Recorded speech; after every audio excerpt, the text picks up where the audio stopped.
Mental health conditions have affected millions of people worldwide for decades. Our collective understanding of mental health is becoming more and more progressive, but that doesn't make it a modern issue. Issues with mental health have been recorded since the days of ancient Greek physician Hippocrates. Mental health can come in many different forms and affect people in many different ways.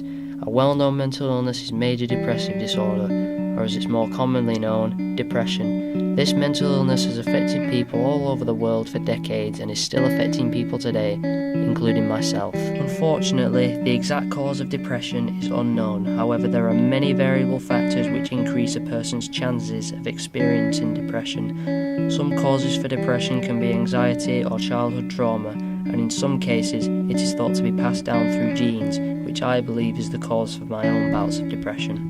My name is Ethan Collins. Over a year ago I was diagnosed with depression, and ever since then I've been trying to gain a good understanding of the mental illness that affects many across the world. Myself and my fellow students Olawale and Jess are in our third and final year at Hotwood Hall College, and we decided to conduct an investigation into mental health. We believe there is no shame in speaking out about your inner demons and struggles with mental health. So why the stigma? Mental health is a common issue, so why don't we hear that many people talking about it? Well, some see it as a weakness and choose not to, when in reality, a weakness is the thing that it's farthest from.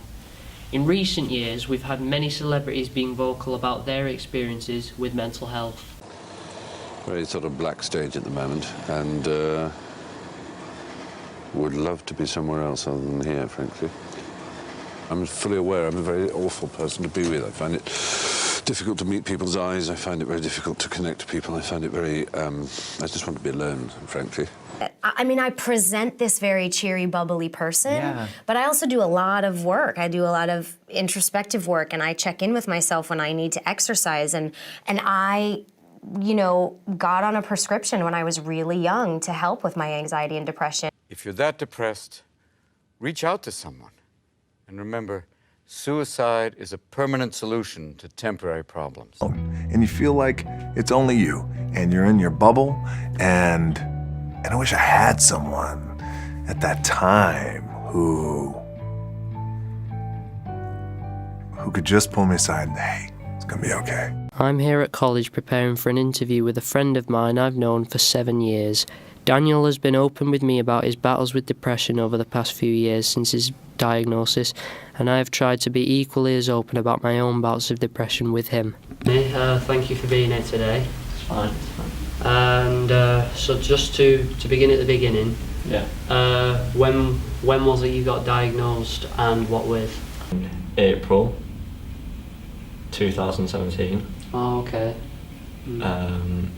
With depression. Yes. What was it that kind of made you suspect there was something up, or maybe that wasn't even it, or like it could have been just somebody just recommended you see someone and then they were like, oh, you have depression? Well, I mean, it starts like any normal person. Everyone has like bad days, don't they? Of course. Yeah. Everyone has days where they feel down and don't want to do anything, and it's normal. So I mean, at first you don't think it's anything, and so I just carried on, and then it would happen like every day. But I thought eventually one day it's gonna have to stop. So when the days turned into weeks, which turned into months, and it got harder and harder and harder to stop my mood swings or stop struggling with basic situations. It could be a little thing of my mum having a go at me, which normally it's fine. Like I'm like, all right, yeah, all right. Like, just, you know what I mean? Just like anyone, you're just kind of like, all right, yeah. Exactly. But like, I took this more personally.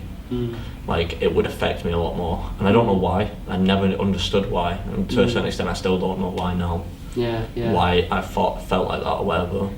But probably when I started making stupid decisions of trying to get rid of any like anger or anything like that, I think that's when I realised that it'd gone too far, and it was best. Because at first I didn't want to speak about it, because there is a massive stigma.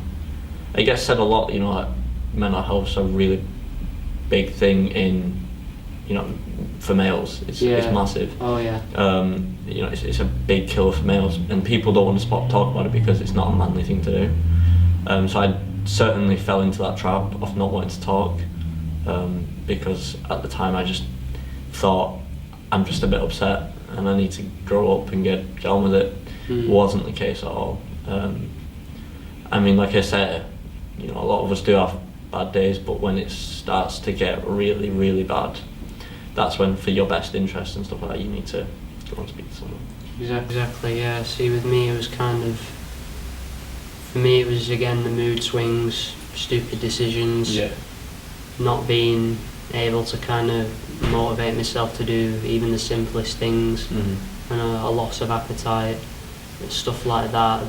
That's what kind of compelled me to think, is there something wrong with me? And even I remember the day, I remember you coming to me and telling me you had it, and I remember thinking, could I possibly have it as well? Something like either like going to the doctors and having the doctor tell you that you are mentally unstable to a certain degree is something that nobody wants to hear. Yeah. Knowing that in your head you cannot control the way you feel, or you let it control you too much, if you know what I mean, like the feelings you let affect you too much. Yeah.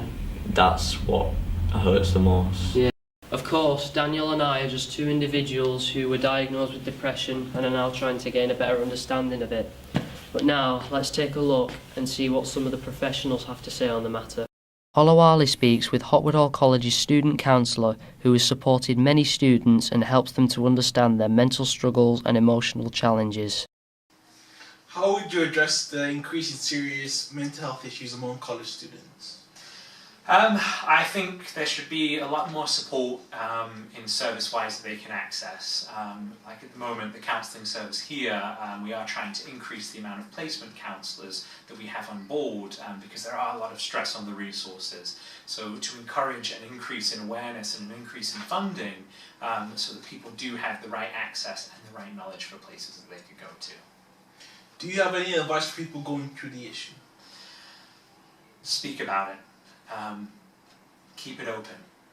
Challenge it in yourself that we try often now to bottle things up and keep them away and put a brave face on.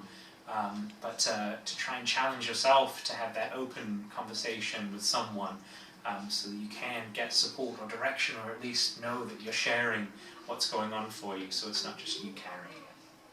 Okay, thank you very much for the interview. You're very welcome. Of course, who better to inquire about mental health than a mental health organisation? That's why today Jess has come to visit Mind, a mental health charity located right here in Rochdale. Mind states that it provides advice and support to empower anyone experiencing a mental health problem.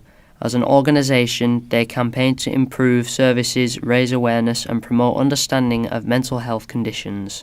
Mind is well known within the Rochdale area, and many people come here for group meetings where they can communicate with others who are going through similar issues. The stigma of mental health.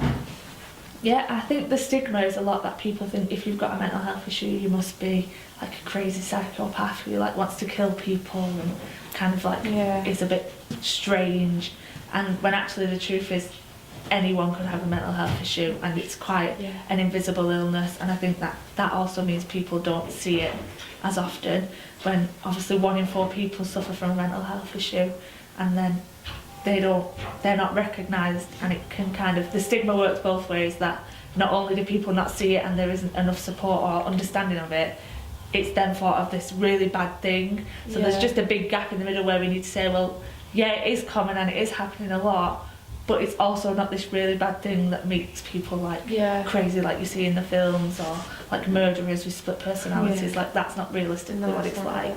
And I think it is getting better, but it's still got a long way to go. The main lesson from today is that mental health can affect anybody, and the worst part about it is mental health is for the most part invisible unless the individual suffering decides to speak out about the issue.